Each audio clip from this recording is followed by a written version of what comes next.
We're done with you. I'm getting the can, and he's going to be nice and generous and sweet about it. But I'm getting. And then he pitched this totally bonkers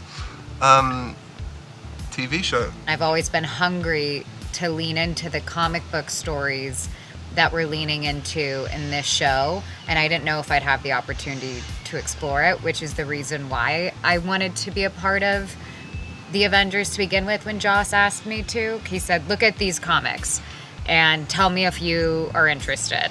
And those specific comics are the ones that Feige said, this is what our show is going to be about for Wanda. Our content is so different than Marvel.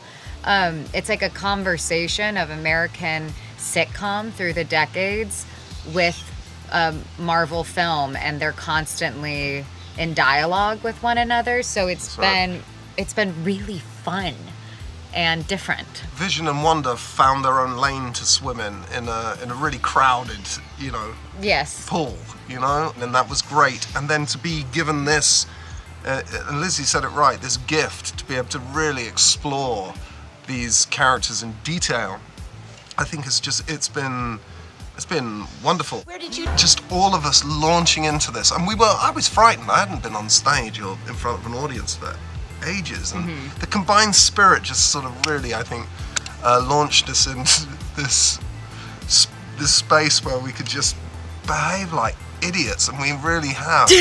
Absolute idiots. I wish to understand it. It's been really fun and different. For the first time, Marvel Studios is producing long-form epic series for Disney+. One of the series is called WANDAVISION. We have not seen Wanda Maximoff and Vision since the events of Avengers Infinity War and Avengers Endgame. Where do we go from that? Wanda, welcome home. WandaVision fits inside of the larger MCU in that these are characters that we're familiar with and we love, but we're seeing them in a totally new environment and in a new light. This begins in a lovely way. But this is the MCU, so of course all is not what it seems. I think something's wrong here, Wanda. It feels really cinematic and epic to an audience, and we filmed it in front of a live audience. It was nerve-wracking, but I think it was so rewarding and so funny. Vision is going to be a mind-bending and a very unique story, unlike anything you've seen before.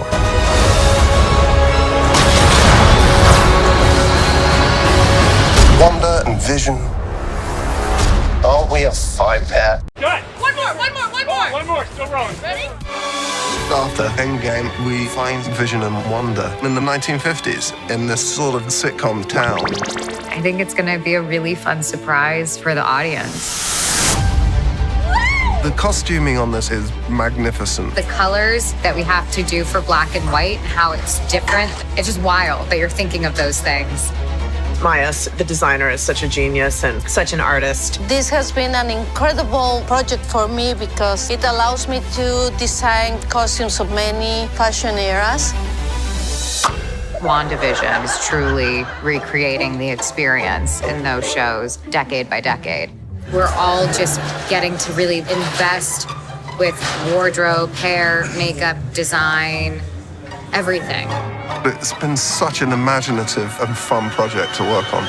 It is even better than it was pitched, and it is even more complicated and fun and interesting and playful than I could have ever imagined this job being. I got a call from Kevin saying, "Can you come in and see me at Marvel?" And I went, "Oh, I'm getting a can."